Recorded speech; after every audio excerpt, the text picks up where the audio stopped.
Aniversário, família reunida, sonho realizado de ser avô. Mas a comemoração de Filadélfio Rodrigues virou uma tragédia. Vamos colocar as imagens aqui na tela para você acompanhar junto comigo essa história. Na volta para casa, ele bateu ali num outro carro. Tudo isso num cruzamento em Osasco. E o detalhe que chama a atenção, o motorista era um sargento da Polícia Militar, que estava de folga. E o que houve? Uma discussão no meio da rua por causa daquele totozinho ali do trânsito, sabe? Tudo parecia resolvido, só que não. O sargento sacou a arma e atirou 3 vezes pelas costas. Um dos tiros acertou a cabeça de Filadélfio, que morreu ali mesmo, pertinho da casa do filho, minutos antes de se encontrar com a família. Quem traz os detalhes desse caso pra gente é a Ariane Rolim. Ariane, bem-vinda, inclusive, aqui ao Primeiro Impacto. E a gente sabe que a Ariane, neste momento, está com a viúva dessa vítima, que, infelizmente, perdeu a vida, os sonhos. É uma pessoa que foi tirada ali do relacionamento da sua família por conta de uma banalidade, uma discussão de trânsito. Será que ele imaginava que do outro lado tinha um sargento da Polícia Militar, que é alguém treinado para situações como essa? Infelizmente, a gente relata uma tragédia. E eu sei, né, Ariane, que você está com a viúva e vai conversar ao vivo pela primeira vez com a nossa equipe de reportagem. Bom dia para você na medida do possível. Oi, Dani, é isso mesmo. Eu tô aqui ao lado da Claudinéia, ela que é viúva do Filadélfio. Tinham mais de 30 anos de relacionamento. Ela estava me contando aqui que eles estavam juntos desde a adolescência. E como você bem falou, eles estavam vindo de uma comemoração e o Filadélfio estava voltando de onde naquele momento, Claudinéia? Era por volta de 5 horas da manhã. Como foi que tudo isso aconteceu? Olha, a gente estava comemorando o aniversário dele, foi no dia 15, né? Tava eu, ele, meu filho e minha nora.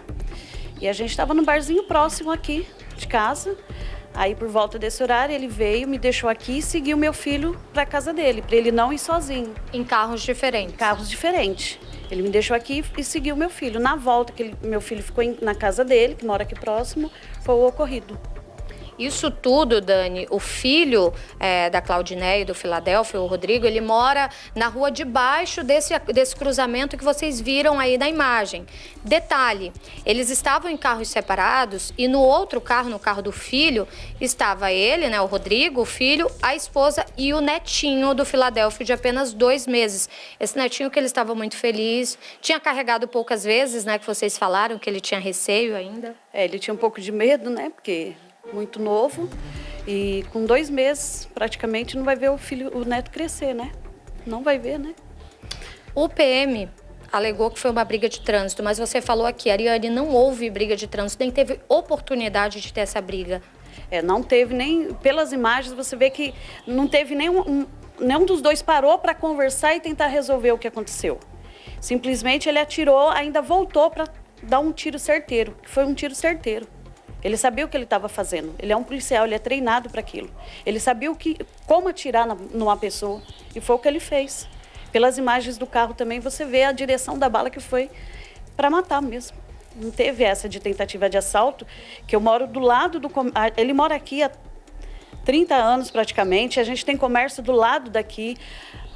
O acontecido foi na rua de casa.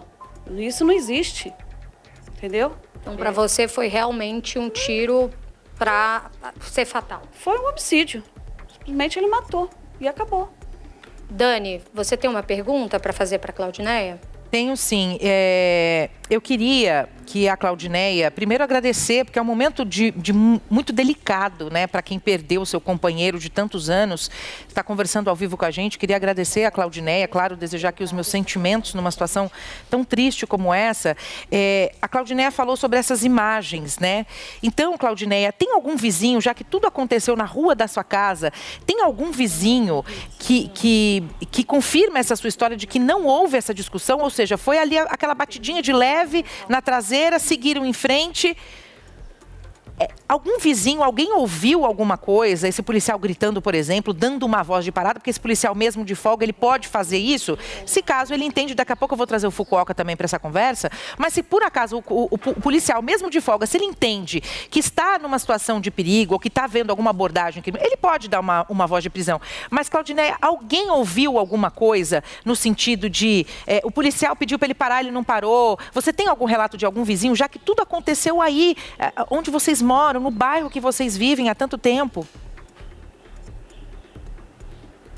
Algum vizinho ouviu, porque a Dani estava falando, o policial tem o direito de dar voz de prisão, caso ele peça para alguém parar ou não. Houve esse diálogo, um pedido de parar, uma abordagem. Algum vizinho confirmou, estava ali no momento e confirma também a sua versão? Olha, a testemunha que tem foi que ouviu os disparos e quando saiu o carro já estava abatido. Mas pelas imagens que a gente conseguiu, através de particulares, em nenhum momento teve essa voz de prisão, ou o policial tentou pegar uma placa, tentou chamar um reforço, porque ele era um policial, ele podia ter chamado uma viatura. Simplesmente ele ainda na imagem, ele dá uma ré para poder dar um tiro. Então, assim, não foi... Ele fez porque ele quis fazer, entendeu? E os testemunhas têm que eu vi o barulho, que foram 3 tiros, né? Então, é isso que aconteceu. Dani, inclusive, o Rodrigo, que está aqui do meu lado, ele é o filho que o Filadélfio foi acompanhar até em casa, junto com a nora e o neto de apenas 2 meses. Eles estavam em carros separados, né? Filadélfio deixou ele na porta de casa, ou seja, um pai cuidadoso, foi acompanhando o filho, a nora, o neto, e no caminho de volta para casa aconteceu tudo isso. Rodrigo, você me trouxe aqui nos bastidores uma informação que, né, você queria falar. Conta pra gente o que você ficou sabendo em relação a esse policial, o que ele estava fazendo no dia que aconteceu isso tudo. Então, tivemos informações nos colegas próximos e testemunhas também. E falou que naquela noite ele estava totalmente embriagado, tinha ingerido bebida alcoólica, entendeu? Tava na balada. E é revoltante, né? Como é que um policial, entendeu? Que também é pai, ele também é pai. Como é que um policial sai, entendeu? De carro, embriagado e ainda numa posse de arma de fogo. Uma pessoa que é preparada para servir o Estado, para proteger o Estado, vai e sai armado, embriagado e de carro ainda. Entendeu? Isso é revoltante, porque ele que é pai também, ele poderia pensar um pouco antes de fazer uma besteira dessa, né? E nada justifica o que ele fez. Não teve nem tempo de... Nem parou para conversar, nem parou para nada. Simplesmente deu ré e atirou. Sem saber quem estava dentro do carro, sem saber de nada. Entendeu? E um rapaz formado, estudado, entendeu? Para servir as pessoas, para proteger as pessoas, matando. Isso não existe. Ainda ingerindo bebida alcoólica e de carro ainda. E agora essa família, né, Dani, infelizmente fica com esse luto, essa perda. E o Filadélfio deixou a esposa, neto, os 2 filhos aqui. E a gente volta com você aí no estúdio. E o policial acabou se entregando, né, Dani? Pois é, Ariane, ninguém precisa ter a vida interrompida dessa maneira. Claro que a gente está com o Rodrigo Fukuoka aqui, que é especialista em segurança, convidado do Primeiro Impacto. Fukuoka, a gente sabe que o PM vai ser afastado das suas funções, é o que a gente espera. E agora com essas informações passadas pela família, as imagens das câmeras de monitoramento ali da região, que mostram uma ação provavelmente impensada por parte desse policial, é um sargento, tem ali toda uma preparação. E agora com essa informação que traz, né, o filho de que esse policial provavelmente ou supostamente estaria embriagado. A gente sabe que a Corregedoria da Polícia Militar, ela não dá trégua para situações como essa, né? Realmente, a atuação das corregedorias, tanto da Polícia Civil quanto militar, elas são muito duras, né? Até porque foi o que ele falou, o policial ele tem que estar pronto para situações de combate ao crime e também nessas situações da vida social. O que há de se pensar, Dani, que nós temos que refletir, é que os policiais estão doentes. Você viu vários casos envolvendo mortes desse tipo, né, onde não são ações policiais. E eu acho que o próprio policial, nós todos temos que entender que a nossa profissão, ela machuca muito, né? ela exige muito psicologicamente.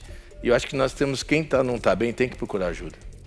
E aí, se o Fukuoka traz essa informação de que a corporação está doente, a gente precisa, então, que os órgãos responsáveis e a própria Secretaria de Segurança Pública do Estado de São Paulo comece a olhar para os seus homens, para a corporação, de uma maneira diferente. Porque se você tem um policial, um sargento, que já tem ali longos anos de experiência, se ele está no momento de folga, acontece uma batida de trânsito e a opção que ele tem naquele momento, ou a atitude que ele tem, não é nenhuma opção, é disparar 3 vezes pelas costas e tirar a vida de um cidadão de bem, ou seja, ele não está numa intercorrência policial com um criminoso tentando fazer um assalto ou algo do tipo, a gente precisa rever essas condutas, porque não dá pra gente ter um policial na rua que haja dessa maneira, porque quantas pessoas vão morrer por conta disso. Então, isso que você traz é muito importante e muito alarmante. Eu queria agradecer a Ariane Rolim, que conversou com a gente, inclusive. Ariane, agradeço, inclusive, a família que, num momento tão triste como esse, gentilmente quis conversar com a nossa equipe. Deixa o nosso abraço e o que depender da gente aqui, claro, o nosso apelo popular sempre para que as coisas sejam resolvidas como tem que ser, ou seja, que a punição, nesse caso, que ela aconteça e que a polícia haja, como tem agido nos últimos casos, né, de desvio de conduta de policiais, de uma maneira inabalável e principalmente direta, porque, infelizmente, este homem, pai de família, avô, não volta mais. Obrigada, Ariane. Pelo 4º ano consecutivo, o SBT News é a marca mais confiável de jornalismo no Brasil, de acordo com o Instituto Reuters. 62% dos brasileiros consideram o SBT News e o SBT Brasil a fonte mais segura de informação. Além das reportagens da TV, com o SBT News você tem acesso a conteúdos exclusivos quando e onde quiser. SBT News. Notícias que você pode confiar.